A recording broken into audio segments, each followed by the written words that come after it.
Hey everyone, welcome back to the BVTV channel. It's great to see you guys here. And for the first of these three videos of lore videos we're gonna have for the next 2 weeks, I want to bring in from the Descend Beyond chapter Felix Richter, and then next week we'll even do the Blight. But let's focus on the survivor Felix Richter, man. He's brand new, less than a week old.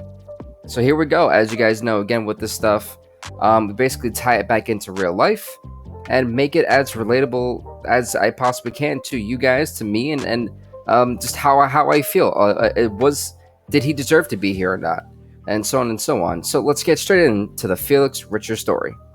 Felix Richter was born to Janos and Ursula Richter in Coburg, Germany, where the Richter family had deep connections and were among the most respected of its physicians. His parents, both members of an ancient society, were always out of the Richter manor, at medical conferences or providing humanitarian aid around the world. Traveling exposed young Felix to new cultures, languages, and architect unlike anything he had ever seen before. He wasn't sure when the architectural bug bit, but when it did, it bit hard. And he knew that despite his family's legacy, he would one day design buildings that would inspire the world. By 23, he was considered an architectural prodigy, having won the Swiss Architect Medal and the German National Design Award. Yet despite his success, the Felix could not shake the gnawing feeling that his success had more to do with luck and connections than talent and hard work. So I already want to give big props here because, again, you're adding, I don't know if those awards actually exist. I'm not a designer, so I wouldn't know.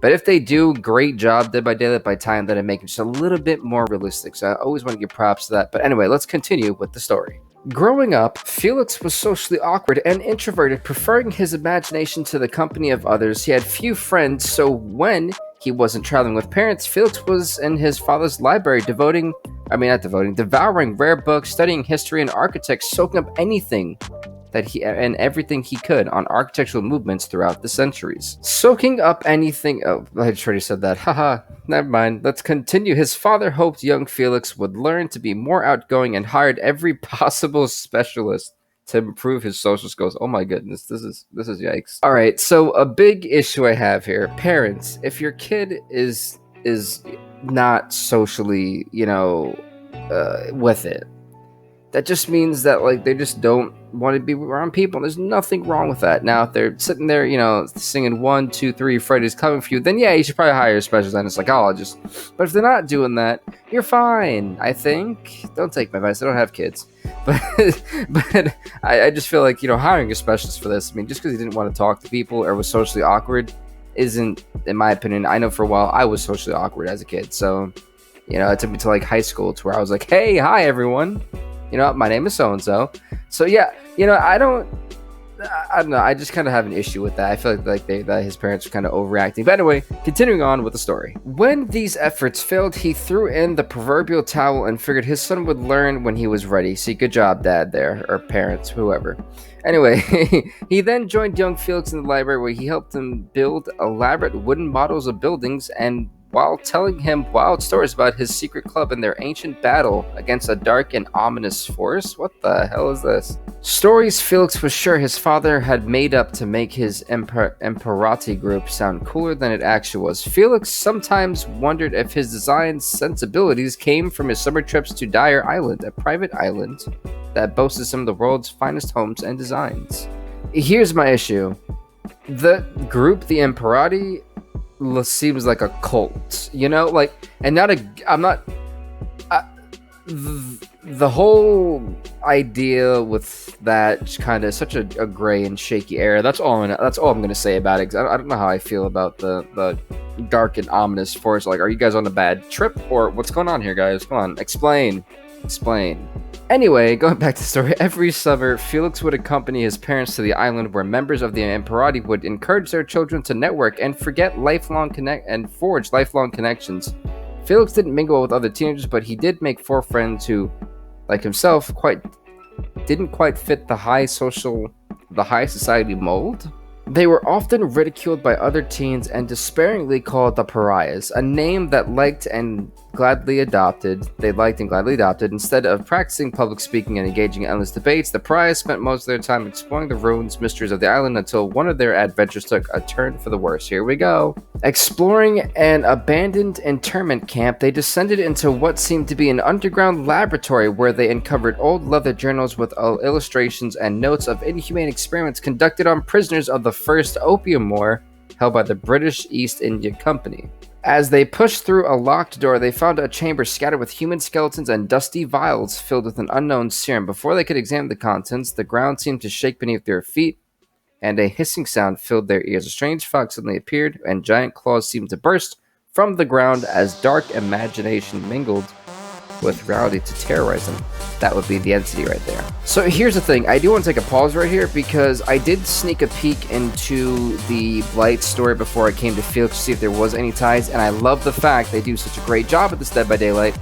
Not only do you tie in the British East, whatever company, then they show you the mysterious, what was it, serum I think they called it, or vials, dusty vials, the human stuff right there, the ground shaking, the hissing sounds, and now the endings here, the fog's around them, trying to get them. This is what makes it a lot. It does a great job of tying in so many different aspects into a story. That way, when you go on to the next one, it makes even more sense now. But it's just a great story that, hey, the killers were here before. The people who did the wrongdoing were ancient, technically speaking, and now these people who are finding it, that's how they tie in. It's not because they're in there in the same timeline, but they have enough timeline to be involved in what that killer had went through, and they kind of stumbled upon their ancient remains or whatever. But you get what I'm trying to say here. Anyway, continuing on with the story. Before they understood what was happening, Felix's father and several other parents came to their rescue using strange tools and objects to protect them.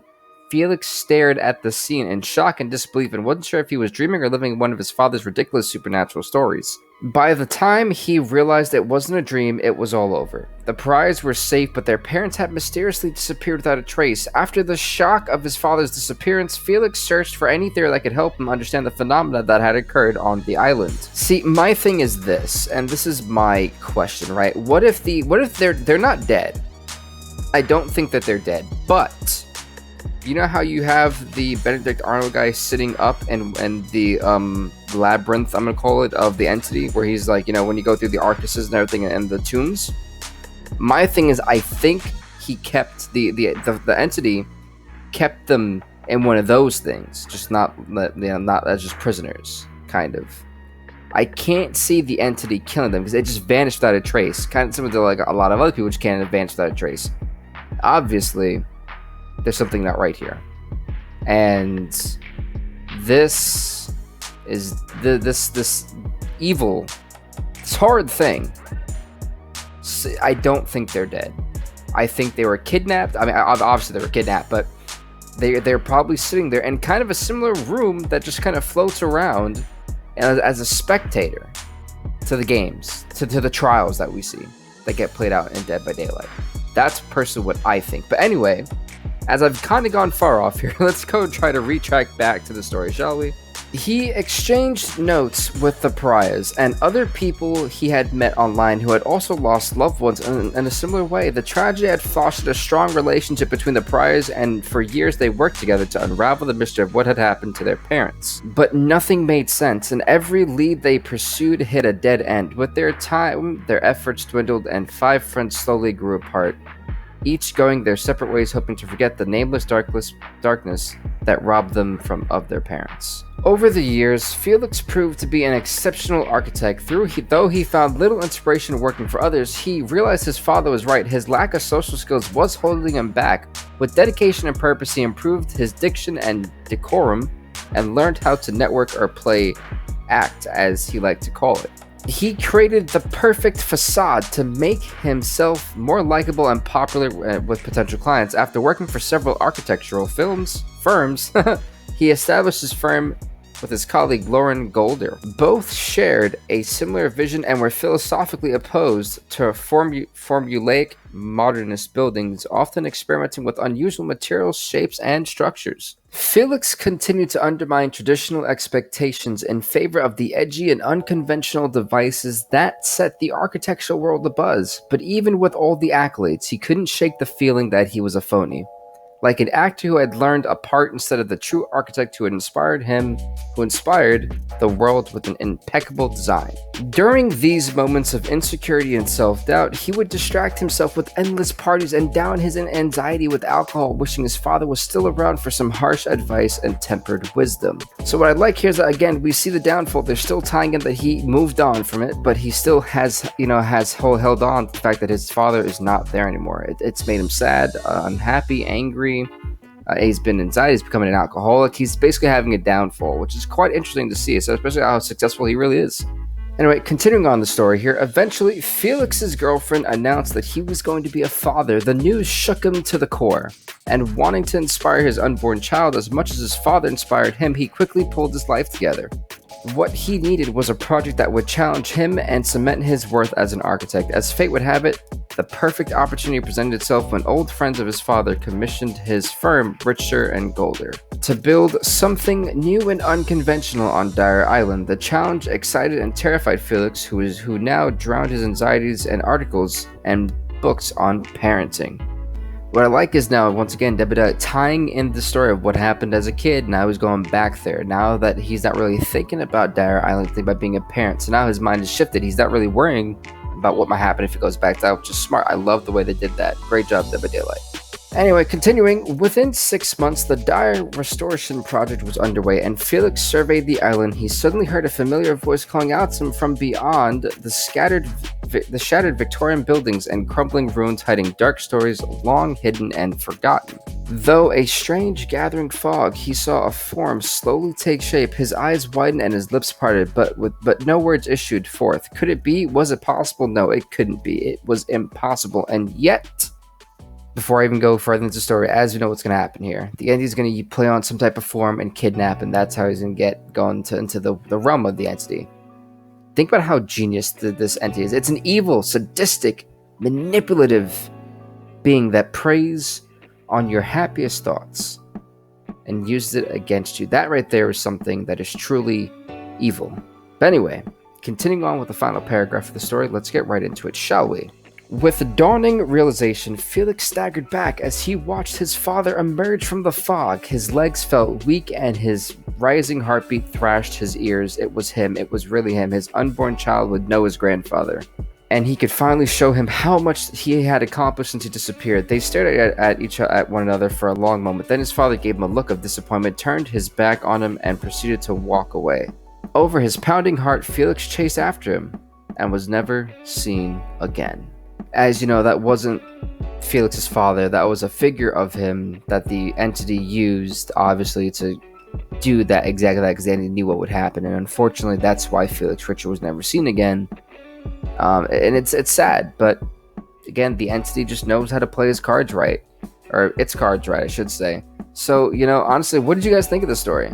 I don't really know how to feel about this, to be honest with you. As someone who, a socially awkward kid who got robbed of his fatherhood. Of his father, and taken away, and didn't know why. He tried to make life, and it didn't really go too well for him. He became an alcoholic at one point. Then he's about to have an unborn kid. Now the unborn kid does not have a father as well. Talk about a horrible line of history for the children. Be fatherless. Anyway, that's really all I got for you guys in this one. So, with that being said, next week we'll be doing The Blight. Hopefully you guys enjoy it. Again, leave a like, leave a comment, and subscribe to BVTV, folks, and also stay off the hook.